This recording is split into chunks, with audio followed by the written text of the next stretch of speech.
Chers amis, bonjour et bienvenue dans cette nouvelle émission des Actus du Territoire. Parlons emploi, parlons seniors, ce sera la thématique de cette émission que j'animerai bien entendu avec le célèbre, le grand Mathieu Pini. Salut Mathieu. Bonjour Thierry, qui ne serait rien à côté de toi. C'est gentil, c'est gentil. Nous avons le grand plaisir d'accueillir Olivier Beyer de GoCadre et Anthony Fumard de l'APEC. Bonjour messieurs. Bonjour. Bonjour Thierry, bonjour Mathieu. Bienvenue à vous deux messieurs, nous allons rentrer dans le vif du sujet sur cette émission spéciale emploi des seniors, des cadres notamment. Avec vous Olivier, est-ce que vous pouvez nous présenter tout simplement l'association GoCadre ? Alors l'association GoCadre, c'est une association de bénévoles qui a été créée en 2016 pour accompagner des cadres en transition sur le territoire marseillais et Aix-Marseille-Provence. Combien de personnes accompagnées ? Quelles sont vos pistes, vos projets concrets ? Alors au jour d'aujourd'hui, nous avons accompagné un peu plus de 200 cadres en presque 6 ans et nous avons constaté très tôt que 90% des cadres qui venaient à nous pour chercher une aide étaient des seniors, c'est-à-dire des personnes de plus de 45 ans. On est senior, voilà. On est senior à partir de 45 ans, c'est ça les chiffres ? Ah bah écoutez, si je me réfère aux enquêtes de l'APEC qui autrefois mettaient, avant 2019 en tout cas, mettaient l'indicateur de plus de 20 ans d'expérience, on a 20 ans d'expérience à 45 ans, entre 40 et 45 ans. Voilà. Donc je suis junior. Très bien, alors quand on parle d'accompagnement, qu'est-ce que l'accompagnement que vous réalisez avec ces seniors ? Alors c'est essentiellement des réunions hebdomadaires de co-développement ou d'intelligence collective où on va échanger entre pairs et on va véritablement, en toute simplicité et en toute authenticité, on va pitcher sur nos projets, on va parler des choses entre guillemets que ces cadres-là ne peuvent pas dire aux institutions, c'est-à-dire parler de leur désarroi, parler du fait qu'elles n'arrivent pas à avoir de réponse quand elles répondent à un emploi, parler de tous des sujets qui sont autant psychologiques que professionnels. Et en faisant cela, on redonne confiance au cadre, on le sort de l'isolement, on lui permet de rentrer dans une dynamique de territoire, puisque on le verra après, mais on adhère aussi à des groupements d'entreprises comme l'EHV, d'ailleurs où nous sommes adhérents depuis le départ. Et là, on trouve une dynamique qui n'a plus à être démontrée, parce que ces entreprises du territoire sont dynamiques. Donc voilà, on essaye de matcher cette dynamique avec celle du recrutement des cadres ici sur le territoire. Très bien, donc on les fait rentrer dans une dynamique. Et alors, vous êtes venu avec un invité, Anthony Fumard, qui dirige l'APEC locale et régionale, pardon. Qu'est-ce que l'APEC ? Quelle est sa mission ? Alors déjà, merci de m'accueillir et de nous donner l'opportunité de parler directement aux chefs d'entreprise. Olivier, c'est symboliquement très fort de m'inviter à tes côtés sur ce type de rencontre.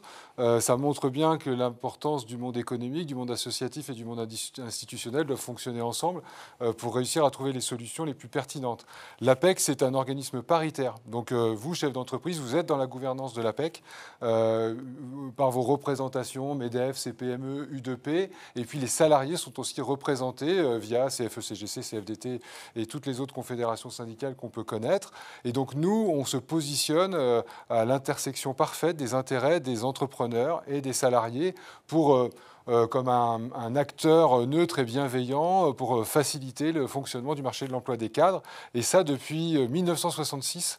Donc on est complètement, je pense, inscrit dans les mémoires collectives. Souvent, à la sortie de l'école, on est passé par l'APEC. On peut passer par l'APEC pour gérer sa carrière. Et puis surtout, au moment du recrutement, qui est un acte très important pour chacun d'entre nous, de s'engager à se rendre visible, à attirer des nouveaux candidats. Le passage par l'APEC est assez facile puisque tout est déjà financé par les cotisants que vous êtes tous. Et donc, au moment où vous avez besoin, quelle que soit la taille, quel que soit le secteur d'activité de votre entreprise, vous pouvez passer votre offre sur apec.fr.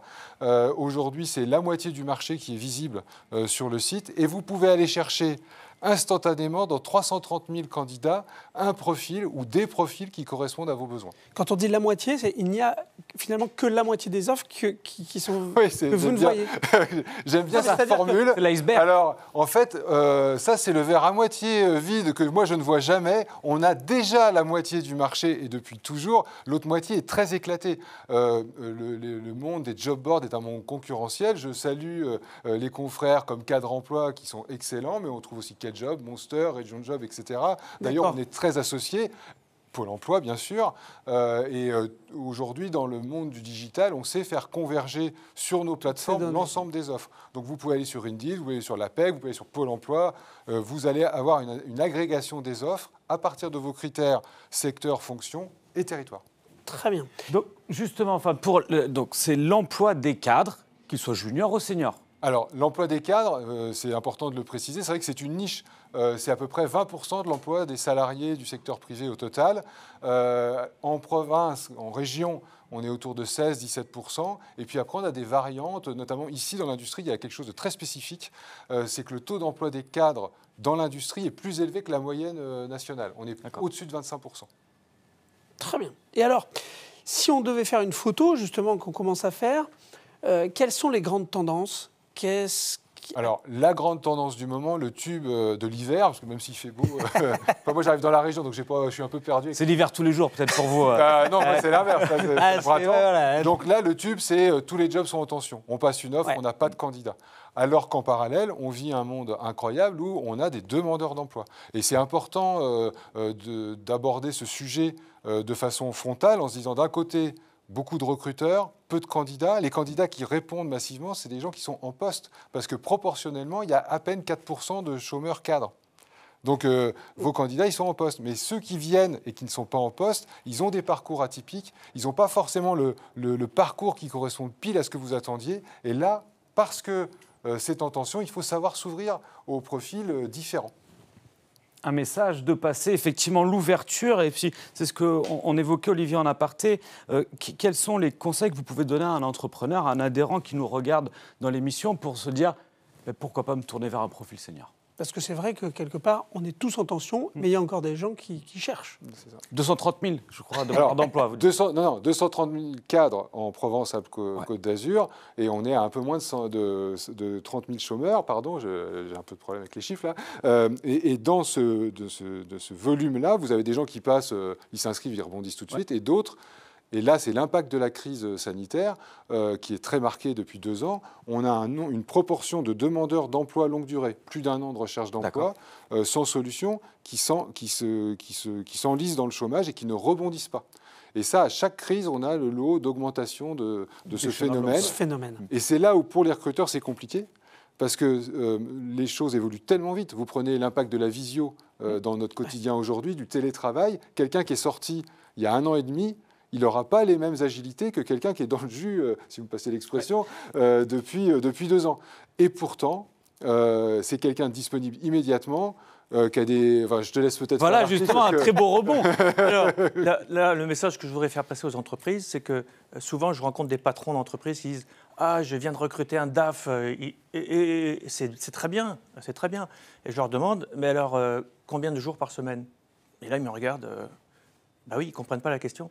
Parce qu'en fait, un cadre, vous n'avez pas forcément besoin de 5 jours par semaine et en CDI. Un cadre peut faire une mission à temps partiel. Et par exemple, s'il s'agit d'établir la stratégie, de fixer des objectifs et de tutorer, de coacher un jeune qui vient de prendre son poste, un cadre fait parfaitement l'affaire. Un cadre avec 20 ans d'expérience va pouvoir vous apporter de la valeur ajoutée, vous faire un bond sans attendre de pouvoir le recruter à taux plein à un seuil financier que vous n'avez peut-être pas la capacité de faire. Olivier, là, ce que vous êtes en train de dire, c'est finalement, il y a des entreprises qui n'ont peut-être pas les moyens de se payer un cadre à temps plein, qui n'imaginent pas qu'ils peuvent utiliser cette ressource pour quelques jours dans la semaine. C'est ça. Aujourd'hui, il y a la flexibilité au niveau des contrats. Vous pouvez, par exemple, passer un contrat en portage salarial. C'est pour vous un contrat commercial. Vous n'avez même pas à vous occuper des affaires RH, hein, c'est le porteur qui gère tout ça. Et vous passez un contrat commercial et vous avez le cadre à demeure quand vous voulez, le nombre de jours que vous voulez dans la semaine, dans le mois, voilà. Donc, et là, il va vous apporter ce cadre, avec toute son expérience et son expertise, exactement la valeur ajoutée que vous devez payer au juste coût. Juste un dernier message avant de passer à la conclusion. Ils apportent quoi, les seniors, par rapport à d'autres? Alors, je rebondis sur Anthony Fumard avec le programme Talent Senior. On le fait tous les jours. Voilà, il y a un programme Talent Senior qui va être lancé sur ce territoire et il cherche des parrainages. Et là, nous intervenons aussi en tant qu'association, nous parrainons également. Les seniors, ils vous apportent de l'expertise, de l'expérience, de l'efficacité, du coaching, du management. Voilà, ils sont passés par toutes les phases qu'un jeune ne connaît pas et ils ont la sérénité et ils ne vont pas se planter. Un cadre senior, c'est rare qu'il se plante. Je me souhaite de devenir un cadre senior. Merci Olivier. Mathieu, je découvre aujourd'hui que je suis passé dans la case senior, ce qui était la mauvaise nouvelle de la journée. La bonne nouvelle, c'est qu'on a parlé d'expérience, on a parlé de performance, on a parlé de savoir-être. C'est peut-être ce qui va me rassurer. Il ne nous reste plus que ça. Chers amis, j'espère que cette émission vous aura éclairé sur les capacités de recrutement. Nous sommes tous en tension. Vous avez déjà une première piste de solution. On va vous dire, comme d'habitude, à la semaine prochaine.